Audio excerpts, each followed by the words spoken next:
अगर मैं आपसे पूछूं कि इस समय दुनिया का सबसे पावरफुल ऑफिस कौन सा है, तो माइंड में आएगा व्हाइट हाउस, संसद भवन या फिर यूएन का हेडक्वार्टर। लेकिन आज से करीब 100 साल पहले अहमदाबाद में साबरमती नदी के किनारे बसे इस छोटे से आश्रम से लिए गए फैसलों ने ब्रिटिश एम्पायर की नींदें उड़ा दी थी। यह है साबरमती आश्रम,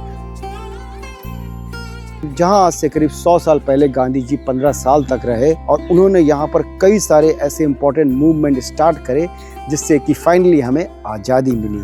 उसमें से सबसे इम्पोर्टेंट था दांडी मूवमेंट, नमक यात्रा।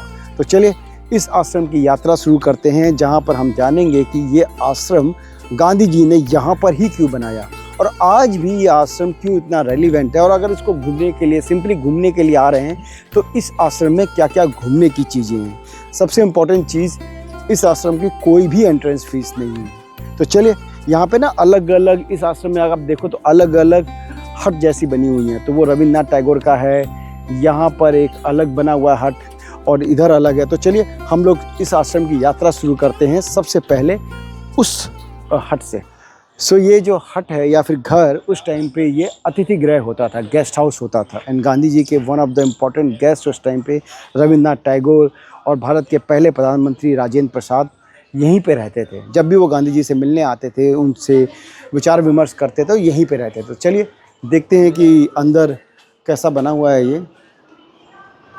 अगर देखो तो ना, इन्होंने बिल्कुल वैसे ही जैसा पहले था, बिल्कुल वैसे ही इसको प्रिजर्व करा गया है। और इसे कमरे काफ़ी छोटे छोटे हैं एंड काफ़ी छोटे कमरे हैं इसके। अगर मैं यहाँ आकर के देखूँ तो आई एम श्योर कि यहाँ पर गांधी जी बैठ करके इम्पॉर्टेंट डिस्कशन करते होंगे। एंड इमेजिन करो, आज तो ये बिल्कुल शांत कमरा है, लेकिन उस टाइम पे कितना बड़ा पावर सेंटर होता होगा। रविन्द्रनाथ टैगोर या फिर राजेंद्र प्रसाद यहाँ पे जब उनसे मिलने आते होंगे तो कितने इम्पॉर्टेंट डिस्कशन होते होंगे और कितने इम्पॉर्टेंट फैसले लिए गए होंगे इसी जगह पे। यहाँ पर अगर दिखाऊँ तो मैं गांधी जी की ये छड़ी, आई थिंक ये ओरिजिनल नहीं है, तो ये लिखा है ओरिजिनल नहीं है, ये जस्ट उनको रिप्रेजेंट करने के लिए कि गांधी जी की छड़ी और टोपी रिप्रेजेंट करने के लिए है, बट ओरिजिनल नहीं है। तो चलिए चलते हैं दूसरे कमरे में। तो इस गेस्ट हाउस के सारे कमरों को वैसे ही प्रिजर्व करा गया है। सबसे इम्पोर्टेंट चीज़ ये है कि आज जैसे ना, इस समय देखिए अब मैं कितना गर्मी से पूरी मेरी टी शर्ट गीली हो गई है। तो इमेजिन करो आज से 100 साल पहले जब यहाँ पर बिना एसी के, बिना पंखों के लोग रहते थे, तो कैसे रहा होगा उनका जीवन काल। बट गांधी जी ने इसी जगह को क्यों चुना? बिकॉज अहमदाबाद उस समय भी टेक्सटाइल मिल का सेंटर था, तो एक अच्छी खासी सिटी थी अहमदाबाद। तो उन्होंने बेसिकली जब वो आंदोलन करते थे तो उन्होंने बोला कि जेल और क्रिमेशन, जो जहाँ पे जा कर के अंतिम संस्कार करते हैं, उनके बीच का रास्ता मैंने चुना है। तो बेसिकली ये जो ज़मीन थी, ये ज़मीन यहाँ पे पास में एक साबरमती जेल है और क्रिमेशन ग्राउंड, ये जो साबरमती रिवर फ्रंट दिख रहा है, यहीं पे क्रिमेशन ग्राउंड था। तो उसके बीच में उन्होंने ये ज़मीन चुनी और उन्होंने बोला कि एक सत्याग्रही को या फिर एक आंदोलनकारी को हमेशा जेल जाने के लिए या फिर मरने के लिए तैयार रहना चाहिए। तो इसलिए भी उन्होंने इस जगह को चुना। और साथ ही साथ ये काफ़ी ना ओपन एरिया था, जैसे कि अहमदाबाद एक बहुत बड़ी सिटी थी, तो वहाँ पे सिटी के बीच में इतनी ओपन जगह मिलनी मुश्किल थी। यहाँ पर गांधी जी खेती कर सकते थे और अपना सेल्फ रिलायंस, अपने ऊपर डिपेंड रह के अपनी चीज़ें खुद कर सकते थे। तो उसके कारण से गांधी जी एक सिंपल लाइफ जीना चाहते थे, इसलिए भी उन्होंने इस जगह को चुना। अब हम लोग आ गए एक दूसरी बिल्डिंग में, एंड अगर मैं इसमें देखूं तो ये है विनोबा कुटीर एंड मीरा कुटीर। ये दोनों गांधी जी के डिसाइपल थे। विनोबा भावे जी, जिन्होंने कि आज़ादी के बाद भूदान का भी आंदोलन करा, और वो गांधी जी के साथ करीब 4 साल इस आश्रम में रहे, 1917 से लेकर 1921 तक। एंड उन्होंने ना देश की आज़ादी तक तो काम किया, उसके बाद भी उन्होंने काफ़ी काम किया। इनफैक्ट 1982 में जब उनको लगा कि उनका जीवन का उद्देश्य पूरा हो गया है, तो उन्होंने अपनी देह का त्याग किया। उनको किसी एक्सीडेंट या बीमारी से मौत नहीं हुई थी। जैन धर्म में एक प्रोसेस होता है, प्रक्रिया होती है, उन्होंने उसको फॉलो किया और अपना खुद ही अपनी बॉडी का त्याग करा। एंड मीरा बहन ये बेसिकली इंडियन नहीं थी, ये इंग्लैंड में रहती थी। ये शी वॉज अ ब्रिटिशर थी ये, और वहाँ से इनको गांधी जी की फ़िलॉसफी अच्छी लगी और वो सब कुछ छोड़ करके इंडिया आई और गांधी जी की डिसाइपल बन गई। और सोचो यहाँ पर इस कुटिया में रहते थे। तो अभी सुनने में तो लग रहा है ना कि कुटिया में रहते थे तो इतना मुश्किल नहीं होता होगा, बट इमेजिन करो कि अगर वो इंग्लैंड से, जहाँ पे आपको हर फैसिलिटी मिलती है, सब कुछ छोड़ करके यहाँ पर आकर के रहना आसान नहीं है। जब तक मैं भी अहमदाबाद नहीं आया था तो पता नहीं चलता है। अब जैसा मैं देखो गर्मी देख रहा हूँ, तो इतनी गर्मी में रहना बहुत मुश्किल है। इनफैक्ट अभी इस समय यूरोप में हीट वेव चल रही है और सुनने में आ रहा ना कि कितने लोगों की डेथ हो रही है या फिर लोग ऐसे नदियों में कूद जा रहे हैं। तो बहुत बड़ा कमिटमेंट चाहिए।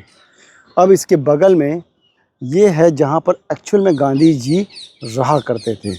गांधी जी का ये कमरा है, लुक एट दिस। यहीं कमरे में बैठ कर के गांधी जी जितने भी देश विदेश से लोग आते थे उनसे मिलते थे। तो अभी इसका रेनोवेशन चल रहा है तो हम लोग इसके अंदर नहीं जा सकते, बट जैसा मैं अतिथि गृह में बोल रहा था कि वहाँ पर उन्होंने कितना डिस्कशन करा गया होगा, एंड सेम गोज़ हेयर कि यहाँ पर उन्होंने बैठ कर के कितने लोगों से मिले होंगे और क्या क्या हुआ होगा।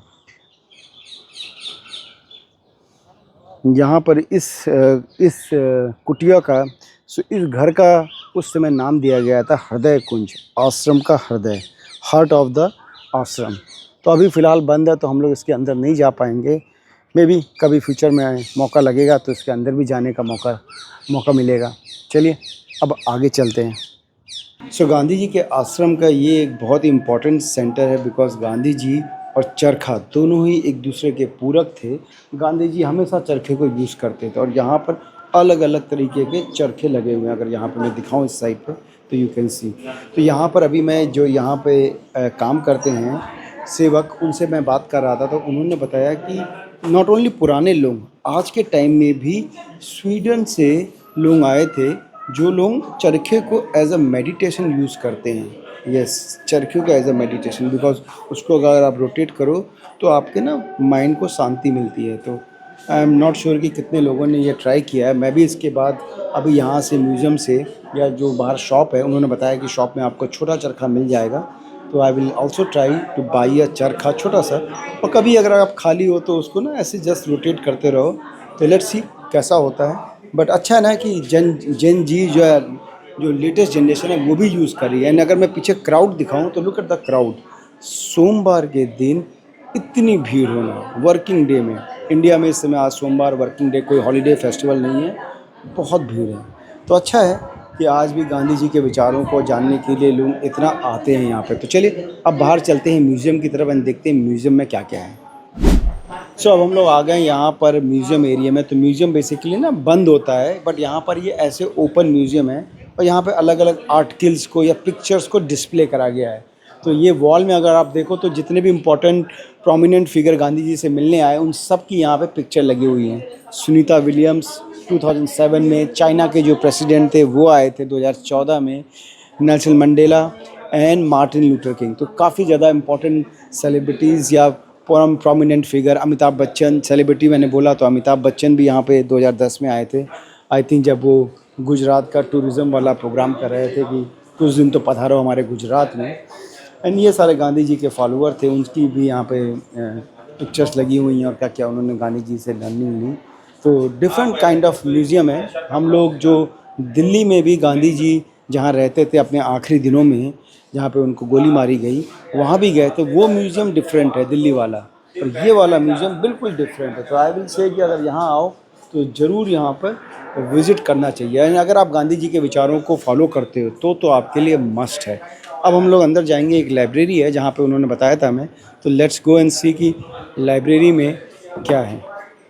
इसके अंदर बुक लाइब्रेरी है एंड यही एक यहाँ पे सेंटर है जो कि एसी है। बाकी सारी जगहों पर एसी नहीं लगा हुआ है, सिर्फ पंखे लगे हुए हैं। तो वहाँ पे जो सीरियस लोग जाके अगर बुक्स पढ़नी है तो आप जाके बुक्स पढ़ सकते हैं और ले भी सकते हैं। तो हम लोग वहाँ से निकल करके अब आगे जाएंगे एंड आई थिंक यहाँ पर भी पिक्चर्स लगी हुई हैं गांधी जी की। तो गांधी जी की live story in a photograph. तो ये थोड़ा सा गांधी जी के ना सारी पिक्चर्स जो लगी हुई हैं, अंत्येष्टि का गांधी जी का, और जब गांधी जी को गोली मारी गई तो उस टाइम का जो न्यूज़पेपर के क्लिपिंग्स थी कि गांधी जी को गोली लगी है एंड गांधी जी नो मोर। और ये जो आखिरी दिन, जिस दिन गांधी जी को गोली मारी, उस दिन गांधी जी पूजा के लिए जा रहे थे। तो ये कह सकते हैं कि आखिरी फ़ोटो है जब गांधी जी को गोली मारने से पहले। एंड अगर मैं इधर दिखाऊं तो जवाहरलाल नेहरू, गांधी जी की जब उनको न्यूज़ पता लगी तब गांधी जी, जवाहरलाल नेहरू का कैसा रिएक्शन था, ये उनकी फ़ोटो है। तो ये पूरा एक म्यूज़ियम है जो कि दिल्ली में है। हम लोग गए हैं वहाँ पर, काफ़ी अच्छा म्यूज़ियम है, तो वन शुड गो देयर।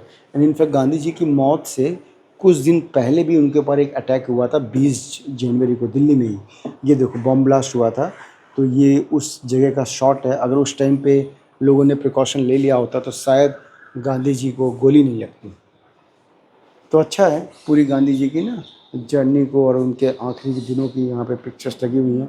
तो चलिए हम लोग भी इसको देखते हैं एंड देन इसके बाद यहाँ से बाहर निकलेंगे।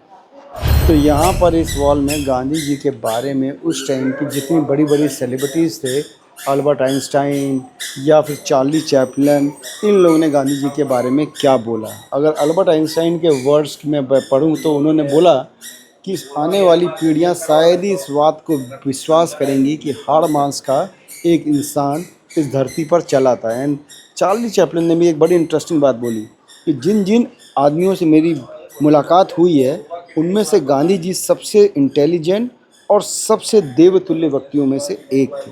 तो ऐसी रिस्पेक्ट थी गांधी जी की उस टाइम पर अपने दुनिया भर के लोगों के बीच में। इनफैक्ट अमेरिका में मार्टिन लूथर किंग ने जब रिवोल्यूशन किया तो वो गांधी जी को फॉलो करते थे। एंड नेल्सन मंडेला के बारे में तो सब लोग जानते ही हैं। तो चलिए अब हम लोग वहाँ चलते हैं, वहाँ से बाहर चलेंगे। सो इस बेसिकली हॉल में गांधी जी की अलग अलग पेंटिंग्स लगी हुई हैं। इनफैक्ट यहाँ पे इन्होंने लिखा भी ना कि ये कोई यहाँ के फेमस पेंटर थे, उन्होंने ये पेंटिंग बनाई, श्री हीरालाल खत्री एंड श्री चंदुला शाह। तो वो फेमस आर्टिस्ट थे अहमदाबाद के, उन्होंने पेंटिंग बनाई है गांधी जी की, तो उनका यहाँ पर डिस्प्ले है। बट सबसे जो इम्पोर्टेंट पेंटिंग है यहाँ पर, मूंगफली के छिलके से बनी गांधी जी की ये पेंटिंग। देखो ये सारे मूंगफली के छिलके लगे ना, लेकिन ये छिलके इंपॉर्टेंट नहीं है, बीच में ध्यान से देखो तो ये गांधी जी हैं।